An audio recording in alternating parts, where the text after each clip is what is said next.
We finally predicted a pick right, y'all. Jacory, Croskey, Merritt, a.k.a. Bill, out of Arizona / New Mexico / Alabama State. Washington finally drafts a running back with the 245th pick of the 2025 NFL Draft. Let's go.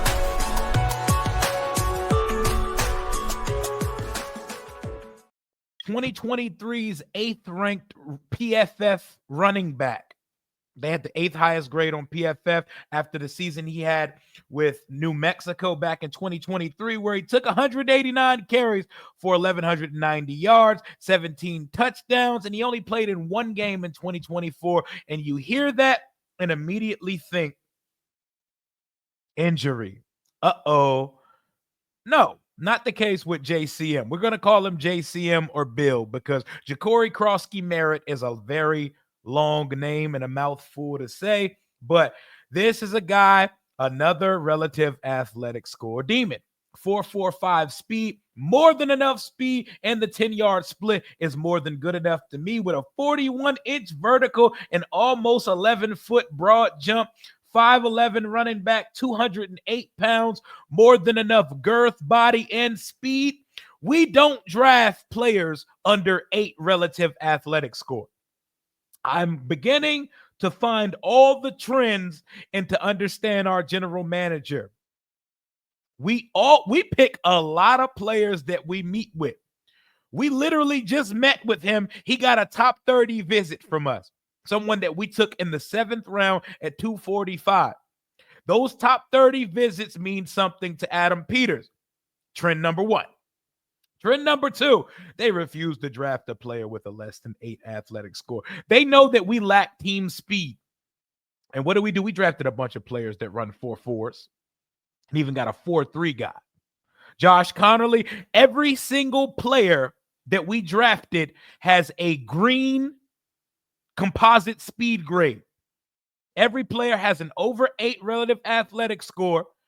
Athleticism matters. They don't want a bunch of technically sound, slow players on this football team. They want speed. 4.45, he's already the fastest running back on the roster, and he just got here, and he's good. And my favorite thing about him, you're going to see 6 years of eligibility in college. Well, he technically only played about 4. So there's very little tread on the tire. This is a guy with barely over 300 carries in college. So he's a fresh 24. Another thing, when you look at his age, he's a 24-year-old running back. I don't need a running back past the rookie contract. I just need 4 years out of him. We got a full running back room of expiring contracts at the end of the season. But as long as health is there for JCM, which has not been a problem when he was in college, he's going to get on this football field. He's going to challenge for snaps immediately. Because he runs smart. He runs with a purpose. He avoids tackles at a high clip. I seen a statistic here. I'm looking for it right now. Pascal put it in the chat a little bit ago. He was the MVP of the Shrine Bowl, the East-West Shrine Bowl. He got in 97 yards, 2 touchdowns. He had the 3rd highest avoided tackle rate in the 2025 running back class with a minimum of 200 attempts. 3rd highest avoided tackle rate.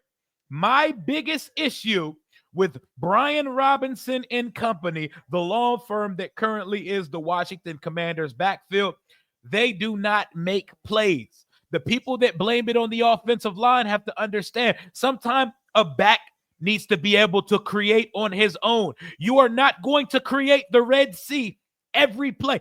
Saquon Barkley, Derrick Henry, I know they're the best running backs in the league. Jahmyr Gibbs, Bijan Robinson. Every play does not have a giant gaping hole for them to run through, but they see it. They have the intuitiveness to find it, and they create it on their own, and they break tackle.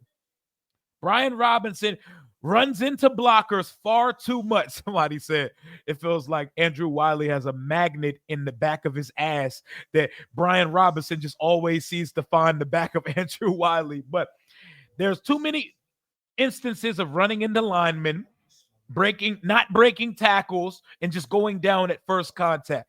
We need to mix it up a little bit. Am I saying Jacory Croskey Merritt, a.k.a. Bill, is going to be our starting running back in 2025?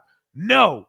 Am I saying that this is the perfect team for him to come in and actually challenge for playing time and eventually take over the starting job at some point?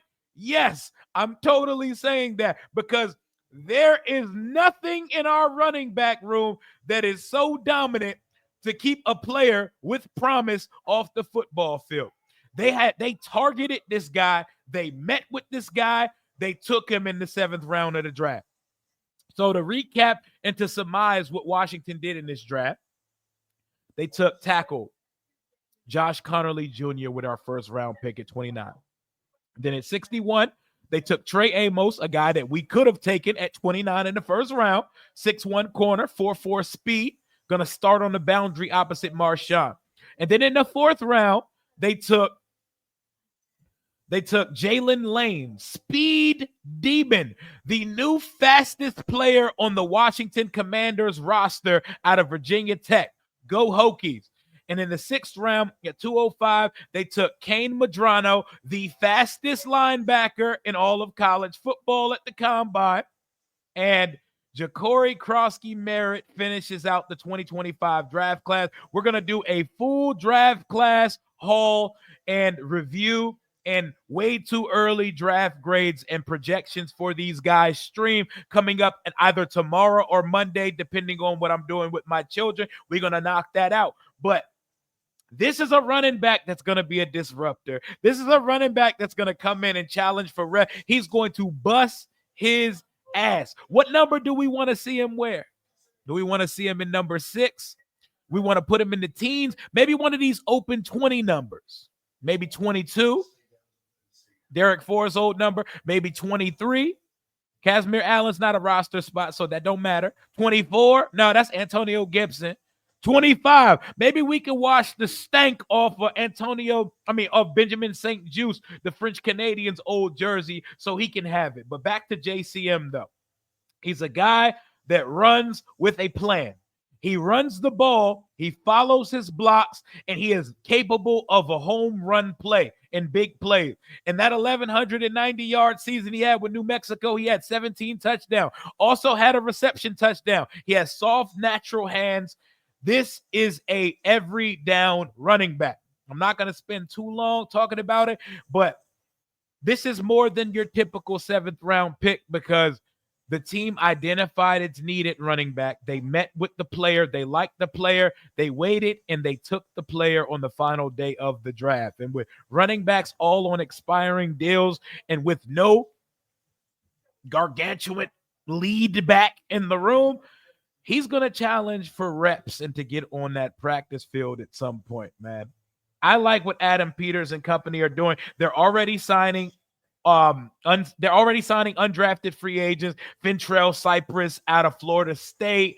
They signed a defensive lineman. They signed an offensive lineman. They signed Carlin Vigors from Louisiana Monroe. They are getting active on that front. And Lance Newmark has already come to the podium and said, we've been in contact with some veteran free agents, and we've let them know what our plans were.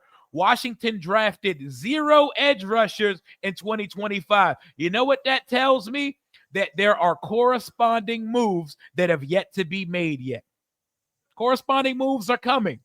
Whether that's a Matthew Judon type, whether that's a Zadarius Smith, there are names out there on the open market. Watch Lance Newmark speak at the podium after we went today.